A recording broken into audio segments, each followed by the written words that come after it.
네, 안녕하세요. 저는 지금 그리피스에서 물리치료를 전공하고 물리치료사로 일하고 있는 박주용이라고 합니다. 호주에서 물리치료 학업을 선택하신 이유? 제가 원래는 엔지니어링을 공부하고 있었는데 인턴을 하면서 약간 이 일이 저랑 맞지 않다는 거를 좀 느껴가지고 바꾸려고 이제 고민을 하고 있던 찰나에 운동이랑 축구를 좀 좋아하다 보니까 그래서 관련 직종을 좀 알아보다가 피지오를 선택하게 되었습니다. 호주에서 물리치료사란 일단은 물리치료사란 근골격이나 신경계에서 어떠한 문제들을 가지고 있는 분들을 도수치료나 기계치료나 운동치료 같은 여러 가지 기법들을 사용해가지고 그런 기능적 회복이나 치료나 통증 관리를 좀 해주는 사람들입니다. 한국에서의 물리치료사와 호주에서의 물리치료사는 어떤 점이 다른가요? 일단은 한국에 비해서 호주는 First Contact Practitioner라고 거의 GP랑 같은 레벨에 있는 그런 사람들이라서 독단적으로 치료나 진단 같은 거를 할 수 있는 사람들이고요. 한국에서는 제가 알기로는 의사의 레퍼럴을 받고 나서 이제 의사의 오더에 따라서 치료 행위를 해야 되는 걸로 알고 있습니다. 또 한국은 크게 이제 제가 확실하진 않지만은 신경계나 정형 이렇게 나눠져 있는데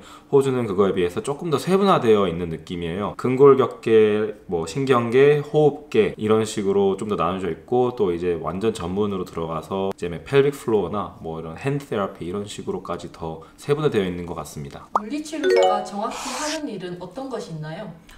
물리치료사는 일단 근골격이나 신경계 문제가 있는 분들의 기능적 회복이랑 재활을 도와주는 사람들인데요. 도수치료나 운동치료나 기계치료 등 다양한 기법이랑 다양한 방법들을 사용해가지고 치료나 통증 관리를 전문적으로 해주는 의료인인데 호주 물리치료 학업 과목 및 내용은 어떤 게 있나요? 일단은 4년제 학사 기준으로 말씀드리면은 1학년 때는 제일 기초되는 피지오 과목들과 생리학, 해부학 이런 것들을 주로 배우게 되고요. 그리고 2학년 때부터 본격적으로 전공 과목을 들어가게 되는데 학년이 올라가면서 새로운 거를 배운다기보다는 그 전 학년이나 그 전 학기 때 배웠던 거를 조금 더 전문적이고 세분화해가지고 배우는 느낌으로 코스가 진행이 됩니다. 그리고 4학년 때는 거의 1년 내내 이제 실습을 나가는 위주로 진행이 되고요. 호주 물리치료 학업을 하셨을 때 국적 비율은 어떻게 됐나요? 외국인도 있기는 했는데 대부분 이제 호주에서 태어난 친구들이 많았고요. 성인이 돼가지고 유학을 온 유학생 같은 경우는 100명 중 한 4, 5명 정도밖에 없었던 것 같아요. 호주 물리치료 학업 시 가장 힘들었던 점은? 일단은 물리치료학과가 제가 생각했던 것보다 정답이 정해져 있는 게 아니었더라고요. 예를 들어서 원래는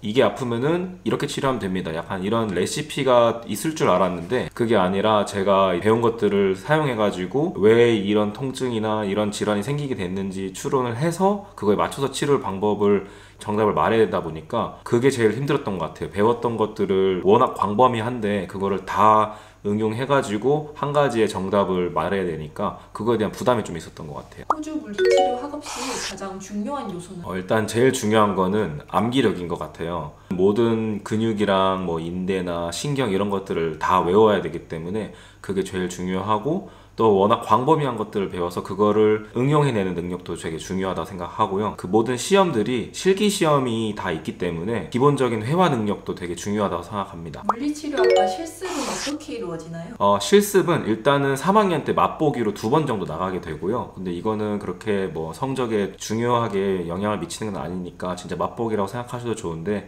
4학년 때는 5주간 5번씩 총 25주를 실습을 다녀야 돼요. 근데 이 실습 같은 경우는 이제 학교에서 일단은 배정을 해주는데 보통 한 번 정도는 좀 외곽으로 가는 거를 추천한다고 하더라고요. 근데 여러 가지 상황으로 인해서 외곽으로 나가기 힘드신 분들은 학교에 요청을 해가지고 실습지를 다시 배정받을 수도 있습니다. 물리치료 실습을 가셨을 때 혹시 실습 내용은 어떻게 진행이 되었나요? 제가 원래 가기 전에는 계속 도움받고 이렇게 할 줄 알았는데 그게 아니라 진짜 그냥 환자를 그냥 한 명의 라이센스를 딴 피지오로서 본다는 느낌으로 인터뷰부터 치료랑 관리까지 다 하게 되는데요. 물론 아무래도 아직은 실습하는 학생이기 때문에 뭔가를 하기 전에 코디네이터랑 체크를 하고 나서 허락을 받고 그거를 진행을 하게 되지만은 실습 막바지로 갈 때쯤이면은 거의 한 사람의 피지오로 일하는 사람 정도처럼 실습을 하게 돼요. 호주 물리치료사의 평균 연봉은 어떻게 되나요?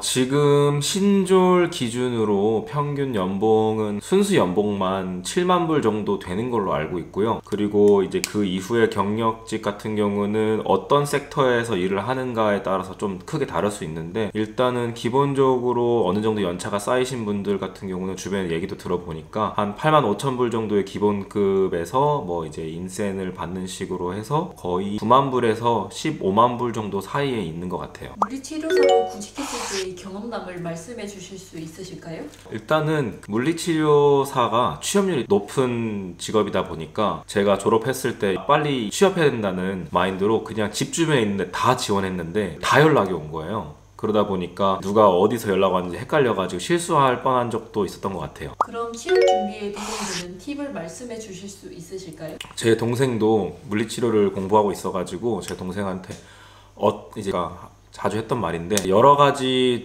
이제 필드가 있고 또 이제 똑같은 필드에서도 치료를 하는 방법이 컨셉이 좀 다르다 보니까 어떤 걸 원하는지 정확하게 먼저 파악을 해서 그런 클리닉을 찾은 다음에 자기소개서에서 약간 이런 치료를 이제 조금 지향을 해서 이런 클리닉을 찾던 와중에 이 클리닉을 찾아서 지원하게 됐습니다, 이런 식으로 적으면 조금 더 어필이 되지 않나 싶어요. 실제 물리치료사로 일할 때 영어 사용 정도는 어떻게 되나요? 일단 호주에서 환자를 보는 일이기 때문에 영어는 거의 100% 무조건 쓴다고 보면 되고요. 뭐 간혹 가다가 이제 한인 클리닉에서 일하시는 분들이나 한인 환자분들이 오시는 경우에 당연히 이제 한국말로 하겠지만은, 이제 호주인뿐만이 아니라 뭐 중국인, 일본인 등 다른 나라 이제 외국인들이랑도 소통을 해야 되기 때문에 영어는 진짜 필수적인 부분인 것 같아요. 그리고 환자를 이제 보는 경우 아니더라도 환자랑 관련된 스테이크홀더, 이제 뭐 변호사나 보험사나 뭐 케이스 매니저랑도 계속 지속적으로 소통을 해야 되기 때문에 영어는 진짜 필수적인 부분인 것 같아요.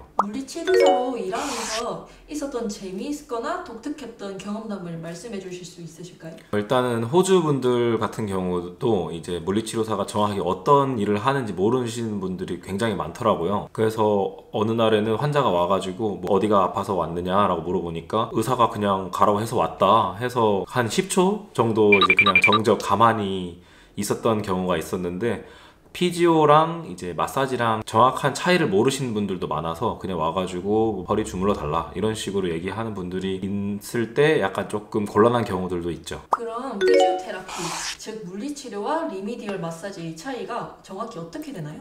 일단 리미디얼 마사지는 말 그대로 이제 근육을 이완시키려고 마사지를 하는 거고요. 피지오테라피는 일단 어떤 통증이 가지고 있는 분이 오시면은 그 통증의 원인을 여러 가지 테스트를 통해서 진단을 먼저 하고 그거에 맞춰서 이제 어떤 치료 기법이 효과가 있을지 결정을 한 다음에 그걸 치료해주는 사람들인데, 그 치료를 하기 위해서 쓰는 여러 가지 기법 중 한 가지예요, 마사지는. 근데 이제 이거 밖에도 신경 가동술이나 관절 가동술 아니면 또 운동 처방 등 다양한 방법으로 이제 조금 더 전문적으로 치료를 해주는 사람들이죠. 그럼 어떤 분들에게 물리치료사라는 직업을 추천드리나요? 일단 기본적으로 신체 건강에 조금 관심 많으신 분들한테 추천드리고요. 매일 같은 업무, 비슷한 업무를 조금 지루해 하실 분들한테 좀 더 추천드려요. 왜냐하면은 매일 다른 컨디션이 오고 또 같은 컨디션이더라도 사람들마다 조금씩 다 다르더라고요. 그래서 새로운 도전, 그런 거를 원하시는 분들한테 좀 많이 적합한 것 같아요. 그리고 또 이제 사람들을 도와주는 업무이기 때문에 사람들을 도와주고 보람을 느끼는 사람들한테 좀 더 적합한 것 같습니다.